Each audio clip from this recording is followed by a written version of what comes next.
नमस्कार, सुप्रभात। स्वागत है आप सभी का। आप देख रहे हैं सुबह 9 बजे। मैं हूं आपके साथ अमृता चौरसिया। बुलेटिन में आज बात होगी, प्रधानमंत्री नरेंद्र मोदी ने गलवान घाटी में भारत के 20 सैनिकों की शहादत पर चीन को स्पष्ट संदेश दिया है। प्रधानमंत्री ने कहा कि कोई भी भारत को लेकर भ्रम नहीं पाले। इसके साथ ही प्रधानमंत्री नरेंद्र मोदी ने भारत चीन के बीच मौजूदा स्थिति के मसले पर 19 जून को सर्वदलीय बैठक बुलाई है। विदेश मंत्रालय ने भी गलवान घाटी पर चीन के दावे को सिरे से खारिज कर दिया है। इसके साथ ही नजर डालेंगे कि भारत 8वीं बार संयुक्त राष्ट्र सुरक्षा परिषद का अस्थायी सदस्य चुन लिया गया है। बुलेटिन में इसके अलावा कई राष्ट्रीय और अंतर्राष्ट्रीय अहम खबरों पर डालेंगे विस्तार से नजर। आइए शुरुआत करते हैं बुलेटिन की।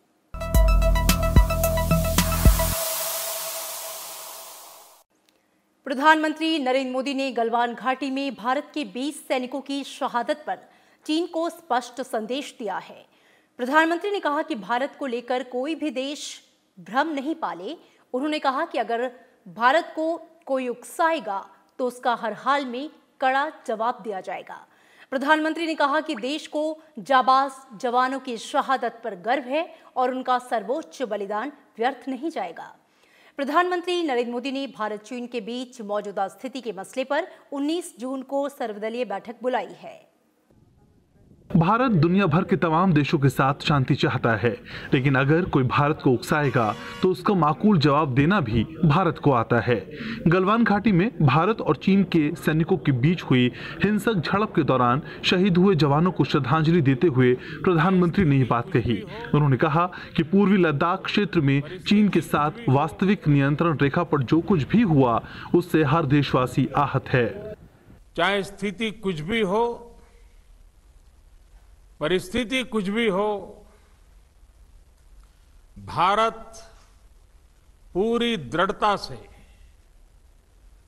देश की एक एक इंच जमीन की, देश के स्वाभिमान की रक्षा करेगा। और हमारे दिवंगत शहीद वीर जवानों के विषय में देश को इस बात का गर्व होगा कि वे मारते मारते मरे हैं। मौका था कोरोना की स्थिति पर राज्यों के मुख्यमंत्रियों के साथ संवाद का, लेकिन बैठक की शुरुआत में प्रधानमंत्री ने चीन के साथ सीमा पर उपजे विवाद को लेकर बात की। प्रधानमंत्री ने देशवासियों को भरोसा दिलाया कि सीमा पर देश के जवानों का सर्वोच्च बलिदान व्यर्थ नहीं जाएगा। त्याग और तितिक्षा हमारे राष्ट्रीय चरित्र का हिस्सा है, लेकिन साथ ही विक्रम और वीरता भी उतना ही हमारे देश के चरित्र का हिस्सा है। मैं देश को भरोसा दिलाना चाहता हूं,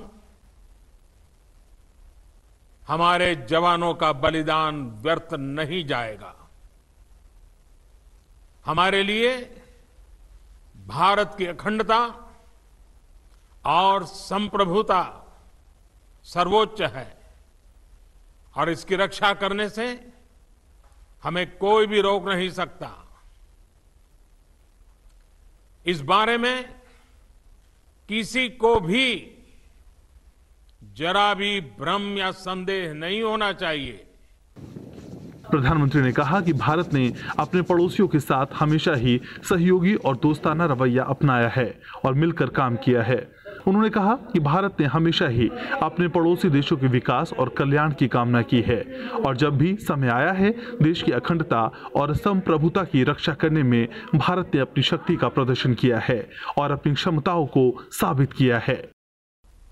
हमने हर युग में पूरे संसार में शांति की, पूरी मानवता के कल्याण की कामना की है।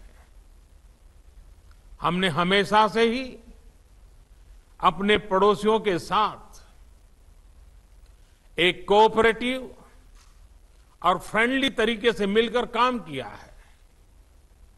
हमेशा उनके विकास और कल्याण की कामना की है। जहां कहीं हमारे मतभेद भी रहे हैं, हमने हमेशा ही ये प्रयास किया है कि मतभेद विवाद न बने, डिफरेंसेस डिस्प्यूट्स में न बदले। हम कभी किसी को भी उकसाते नहीं हैं, लेकिन हम अपने देश की अखंडता और संप्रभुता के साथ समझौता भी नहीं करते हैं।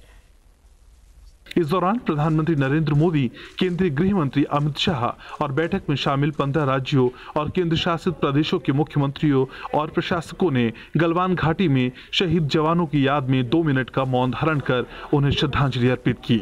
अखिलेश सुमन, राज्यसभा टीवी। ओम शांति शांति शांति है। भारत चीन सीमा पर जारी तनाव के बीच विदेश मंत्री डॉक्टर एस जयशंकर ने चीनी विदेश मंत्री वांग यी से कल फोन पर बात की और सीमा संघर्ष की घटना पर भारत की तरफ से कड़ा संदेश दिया। भारत ने चीन पर आरोप लगाया है कि चीन की तरफ से वास्तविक नियंत्रण सीमा पर भारत के हिस्से में ढांचा खड़ा करने की कोशिश की और रोकने पर भारतीय सैनिकों के साथ संघर्ष किया। लद्दाख के पूर्वी क्षेत्र में वास्तविक नियंत्रण रेखा पर 15 जून की रात हुआ संघर्ष चीन द्वारा पूर्ण नियोजित और योजनाबद्ध था। इसकी वजह से दोनों देशों की सेनाओं के बीच हिंसक झड़प हुई। इस मामले में विदेश मंत्री डॉक्टर एस जयशंकर ने चीन के विदेश मंत्री वांग यी के साथ फोन पर बातचीत के दौरान कड़ा विरोध दर्ज कराया। डॉक्टर एस जयशंकर ने इस बात पर जोर दिया कि लद्दाख क्षेत्र में हुई घटना का भारत और चीन के बीच द्विपक्षीय रिश्तों पर गंभीर असर होगा। विदेश मंत्री ने कहा कि दोनों पक्षों के बीच 6 जून को हुई वार्ता में जो आपसी सहमति बनी थी, उसके बावजूद चीन की तरफ से इस घटना को पूर्ण नियोजित ढंग से अंजाम दिया गया। चीन की मंशा समझौते का उल्लंघन करने की थी। चीन के विदेश मंत्री से डॉक्टर एस जयशंकर ने कहा कि जब आपसी मतभेद पर दोनों देशों के बीच बातचीत में कुछ प्रगति हुई थी, तब चीन के सैनिकों ने गलवान घाटी में वास्तविक नियंत्रण रेखा पर भारत की तरफ ढांचा खड़ा करने की कोशिश की, जिसकी वजह से दोनों सेनाओं के बीच विवाद हुआ और इसकी वजह से हिंसा हुई। हालांकि दोनों देशों के विदेश मंत्रियों के बीच बातचीत में ये सहमति भी बनी कि सीमा विवाद से जुड़े तनावपूर्ण स्थिति को एक जिम्मेदार तरीके से नियंत्रित किया जाएगा और दोनों पक्ष 6 जून को बनी आपसी सहमति को प्रभावी तरीके से लागू करेंगे। साथ ही दोनों पक्षों के बीच मामलों को आगे बढ़ाने और द्विपक्षीय समझौतों और प्रोटोकॉल के अनुसार शांति सुनिश्चित करने के लिए जरूरी कदम उठाए जाएंगे। Bureau report, Rajya Sabha TV. विदेश मंत्रालय ने गलवान घाटी पर चीन के दावे को सिरे से खारिज कर दिया है। विदेश मंत्रालय ने प्रवक्ता अनुराग श्रीवास्तव ने कहा कि चीन का बढ़ा चढ़ाकर किया गया असमर्थनीय दावा दोनों पक्षों के बीच बनी सहमति से उलट है। उन्होंने कहा कि विदेश मंत्री, स्टेट काउंसलर और चीन के विदेश मंत्री ने लद्दाख के मौजूदा हालात पर फोन पर बात की।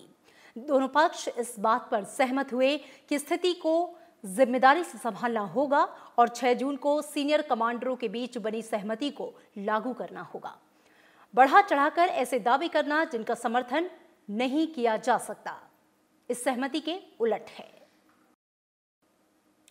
और इसके पहले रक्षा मंत्री राजनाथ सिंह ने कल दिल्ली में साउथ ब्लॉक में एक अहम बैठक की। इस दौरान लद्दाख सीमा पर स्थिति की समीक्षा की गई। इस बीच रक्षा मंत्री राजनाथ सिंह ने कल प्रधानमंत्री नरेंद्र मोदी से उनके आवास पर मुलाकात की, साथ ही उन्हें ताजा हालात से अवगत कराया। प्रधानमंत्री नरेंद्र मोदी भी स्थिति पर अपनी नजर बनाए हुए हैं। पूर्वी लद्दाख क्षेत्र में भारत और चीन के सैनिकों के बीच हुए सीमा संघर्ष के बाद से स्थिति तनावपूर्ण बनी हुई है। रक्षा मंत्री राजनाथ सिंह ने बुधवार को स्थिति की समीक्षा के लिए अहम बैठक की। इस दौरान chief of defence staff general Bipin Rawat मौजूद रहे। थल सेना अध्यक्ष जनरल एम नरवणे, नौसेना अध्यक्ष एडमिरल करमबीर सिंह और वायुसेना अध्यक्ष air chief marshal RKS Bhadauria ने भी बैठक में भाग लिया। बैठक के बाद एक ट्वीट में रक्षा मंत्री राजनाथ सिंह ने सीमा संघर्ष में जवानों की शहादत पर शोक व्यक्त किया। उन्होंने कहा कि गलवान घाटी में देश के जवानों की शहादत काफी परेशान करने वाली और दर्दनाक है।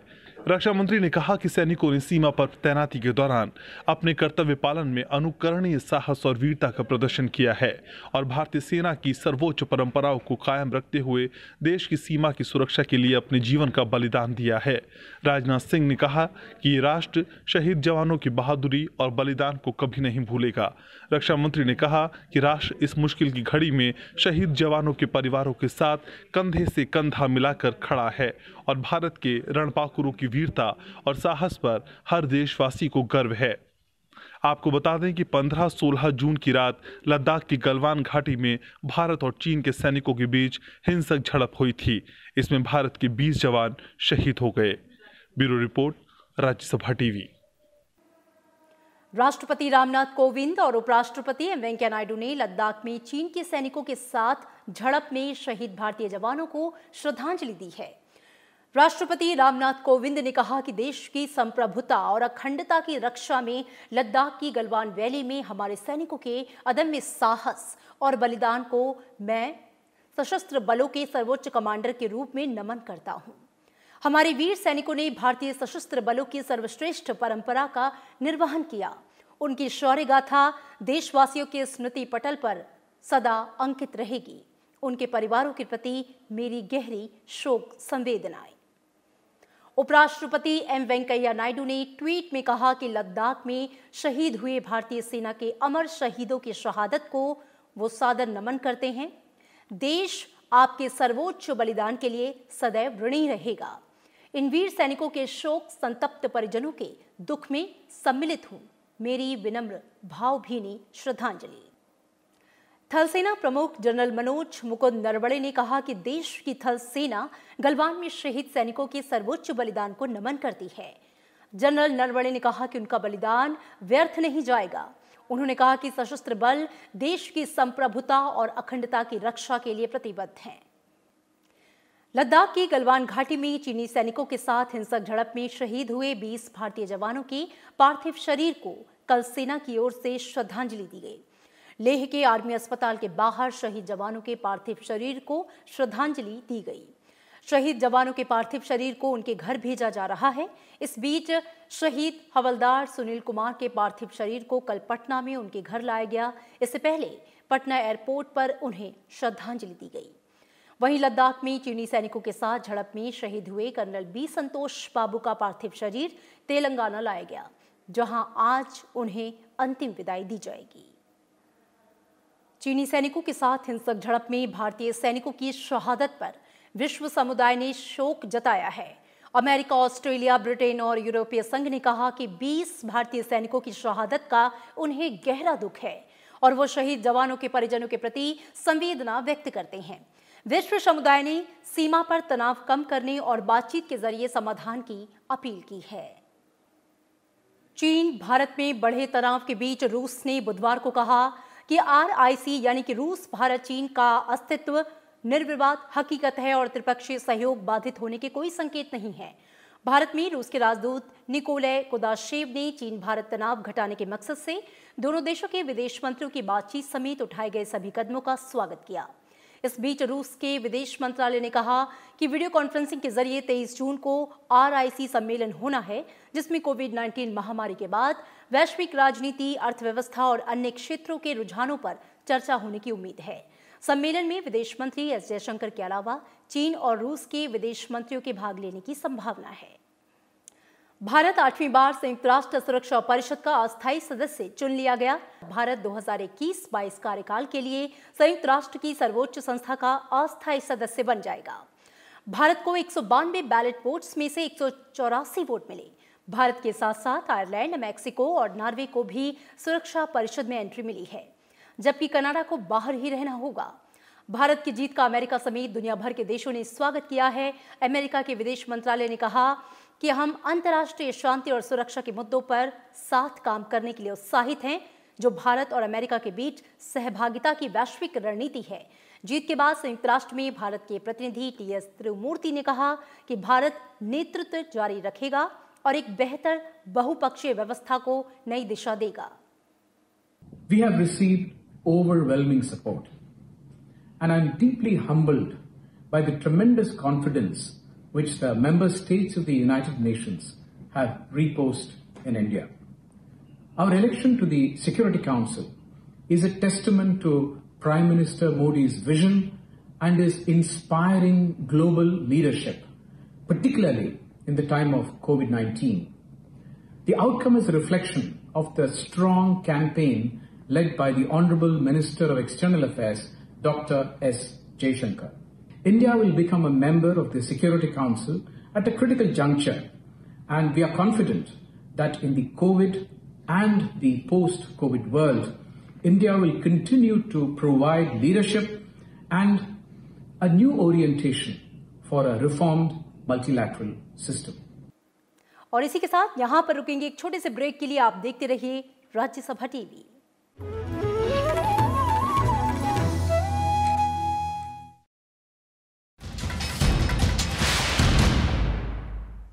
भीड़भाड़ वाले इलाकों में ना जाएं। धार्मिक, सांस्कृतिक, मनोरंजन, शैक्षणिक आयोजन से लेकर खेलकूद की गतिविधियों से दूर रहें। संभव हो तो वर्क एट होम करें। काम के दौरान सहकर्मियों से 1 मीटर की दूरी बनाएं और गैर जरूरी यात्राओं से बचें।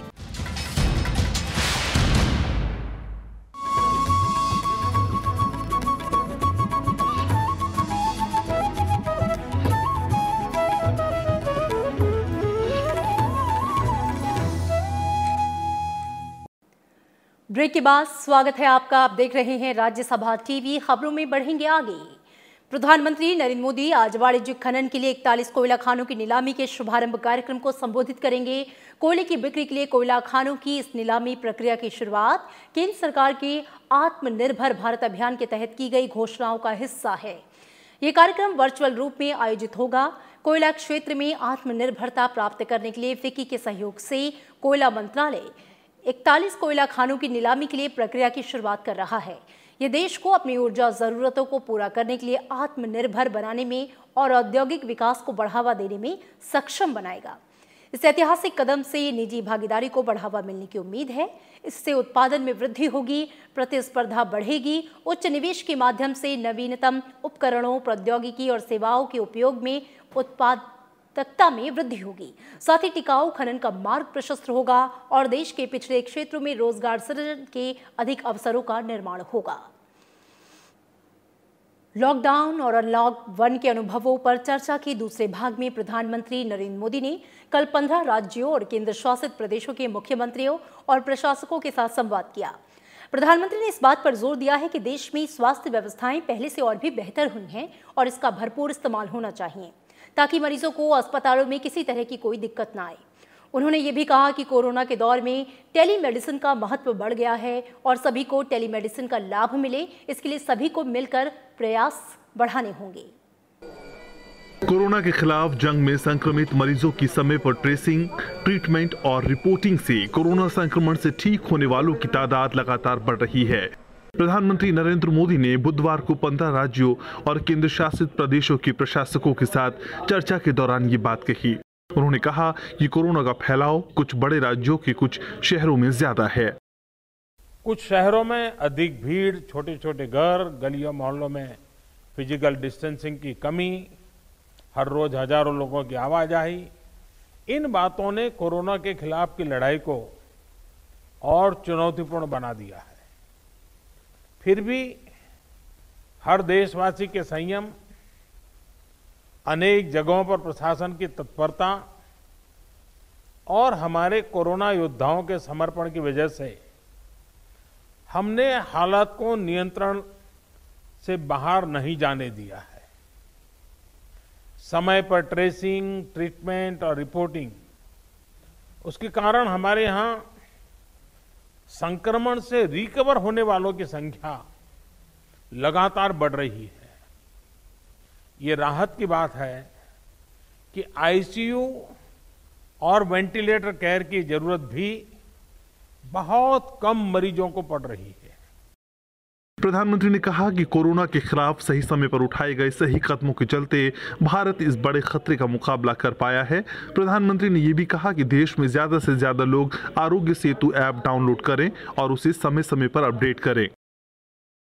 लॉकडाउन के दौरान देश की जनता ने जो अनुशासन दिखाया है, उसने वायरस की एक्सपोनेंशियल ग्रोथ को रोका है। चाहे इलाज की व्यवस्था हो, हेल्थ इंफ्रास्ट्रक्चर हो, ट्रेन मैन पावर हो, आज हम कहीं ज्यादा संभली हुई स्थिति में है। आप भी इससे परिचित है कि सिर्फ 3 महीने पहले पीपीई के लिए, डायग्नोस्टिक किट्स के लिए सिर्फ भारत में ही नहीं, दुनिया के अनेक देशों में हाहाकार मचा हुआ था।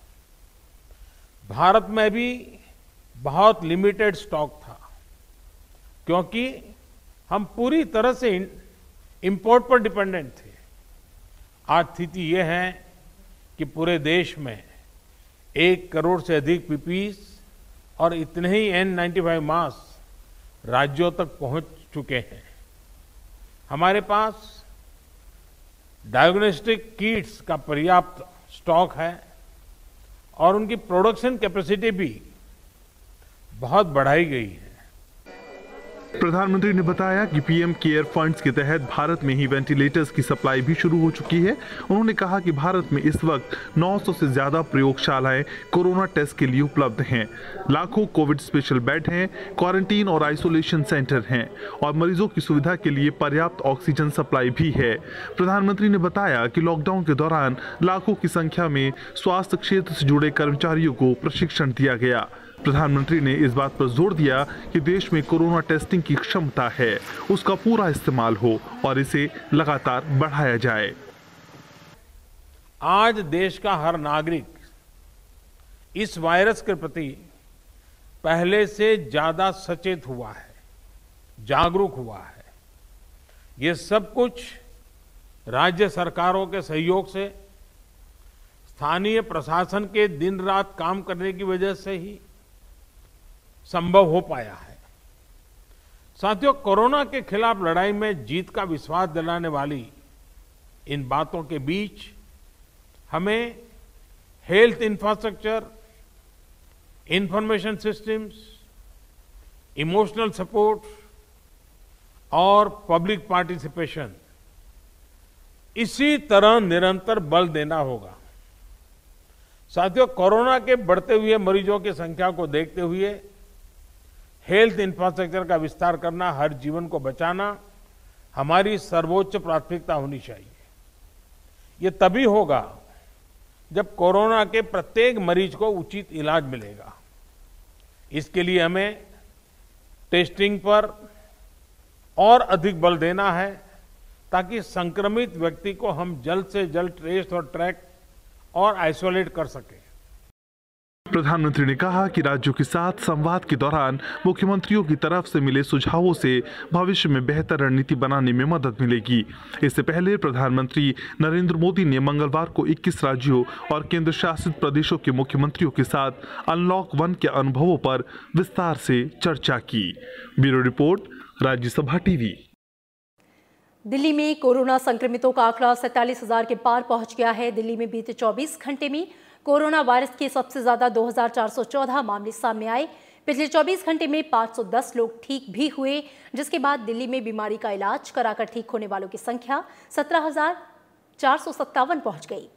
दिल्ली में टेस्टिंग भी तेज कर दी गई है। पिछले 24 घंटे में 8,903 कोविड टेस्ट किए गए। उधर दिल्ली के स्वास्थ्य मंत्री सत्येंद्र जैन की बुधवार को कोरोना रिपोर्ट पॉजिटिव आई, जबकि मंगलवार को उनकी टेस्ट रिपोर्ट नेगेटिव आई थी।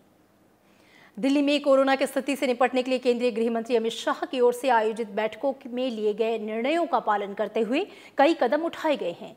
दिल्ली में कोविड जांच को 2 गुना कर दिया गया है। 14 जून तक प्रतिदिन 4 से 4,500 नमूने लिए जा रहे हैं, जो अब बढ़ाकर 8,000 प्रतिदिन कर दिए गए। कोरोना जांच की दरों के लिए डॉक्टर वी.के. पॉल के नेतृत्व में गठित उच्च स्तरीय विशेषज्ञ समिति की रिपोर्ट केंद्रीय स्वास्थ्य मंत्रालय को मिल गई है और इसे आवश्यक कार्रवाई के लिए दिल्ली सरकार को भेज दिया गया। समिति ने कोविड जांच के लिए 2,400 रुपए की दर निर्धारित की है।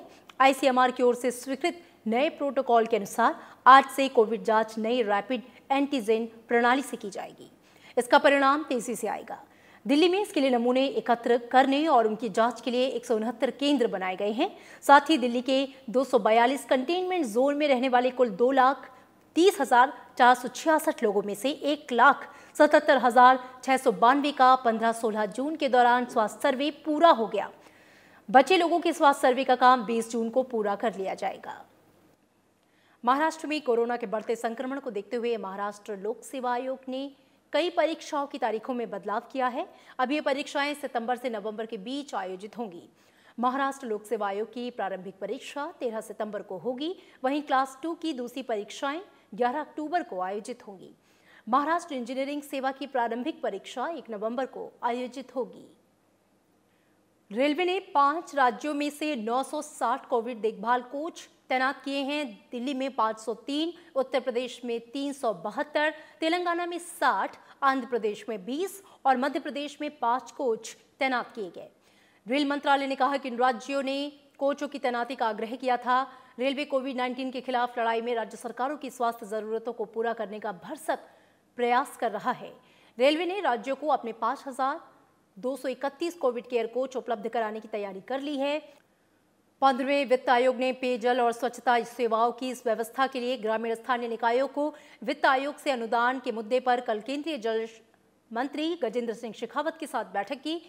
मंत्रालय ने जल जीवन मिशन के लक्ष्यों को पूरा करने में कोविड के बाद की चुनौतियों का भी जिक्र किया, जिसमें पेयजल सुरक्षा सुनिश्चित करने के लिए कुछ जल संकट और जल गुणवत्ता प्रभावित क्षेत्रों में पूंजी बहुल परियोजनाओं की आवश्यकता शामिल है। मंत्रालय की यह राय थी कि पेयजल की सुरक्षा सुनिश्चित करने के लिए उसे ढांचागत विकास के लिए क्षेत्रवार आवंटन के एक भाग के रूप में लगभग 82,000 करोड़ रुपए की आवश्यकता होगी।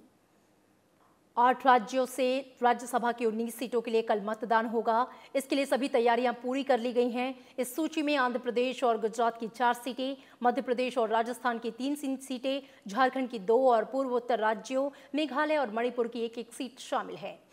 मतदान 19 जून को सुबह 9 बजे से शुरू होगा। इससे पहले पूर्व प्रधानमंत्री और जेडीएस प्रमुख एचडी देवेगौड़ा, कांग्रेस नेता मल्लिकार्जुन खड़गे और बीजेपी नेताओं अशोक गस्ती और इरन्ना कडाडी को कर्नाटक से राज्यसभा के लिए निर्विरोध चुन लिया गया है। वहीं राज्यसभा के लिए अरुणाचल प्रदेश से बीजेपी उम्मीदवार नबाम रेबिया निर्विरोध निर्वाचित घोषित किए गए। कर्नाटक विधान परिषद की 7 सीटों के लिए आज नामांकन दाखिल करने की आखिरी तारीख है। 7 नए विधान पार्षदों को चुनने के लिए 29 जून को मतदान होगा। वहीं बिहार विधान परिषद की खाली हुई 9 सीटों पर आगामी 6 जुलाई को मतदान होगा। इसके लिए चुनाव संबंधी अधिसूचना आज जारी होगी, जबकि 25 जून को नामांकन दाखिल करने का अंतिम दिन होगा। वहीं 26 जून को नामांकन पत्रों की जांच होगी और 29 जून तक उम्मीदवार अपने नाम वापस ले सकते हैं। किसानों से अब तक 382 लाख टन गेहूं की रिकॉर्ड खरीद हुई है। इससे पहले 2012-13 में 381.48 लाख टन की खरीद हुई। उपभोक्ता मामले, खाद्य और सार्वजनिक वितरण मंत्रालय ने कहा कि लॉकडाउन के कारण राज्यों में गेहूं की खरीद एक पखवाड़े में की देरी से 15 अप्रैल से शुरू हुई थी और इस वर्ष परंपरागत मंडियों के अलावा सभी संभावित स्थलों पर खरीद केंद्र खोलकर ऐसे केंद्रों की संख्या 14,000 से बढ़ाकर लगभग 22,000 कर दी गई है। भारतीय रिजर्व बैंक ने सार्वजनिक टिप्पणियों के लिए हाउसिंग फाइनेंस कंपनियों पर लागू विनियमों में प्रस्तावित बदलाव जारी किए। केंद्रीय बैंक ने उल्लेख किया है कि राष्ट्रीय आवास बैंक में एचएफसी के विनियमन के बाद के हस्तांतरण को 9 अगस्त 2019 से रिजर्व बैंक को सौंप दिया गया। एक प्रेस विज्ञप्ति में कहा गया है कि रिजर्व बैंक एक समीक्षा करेगा, एचएफसी पर लागू मौजूदा नियामक ढांचा और नियत समय में संशोधित विनियमों के साथ आते हैं और ऐसे समय तक एचएफसी एनएचबी द्वारा जारी निर्देशों का पालन करते रहेंगे। और इसी के साथ फिलहाल इस बुलेटिन में इतना ही। दीजिए इजाजत। नमस्कार।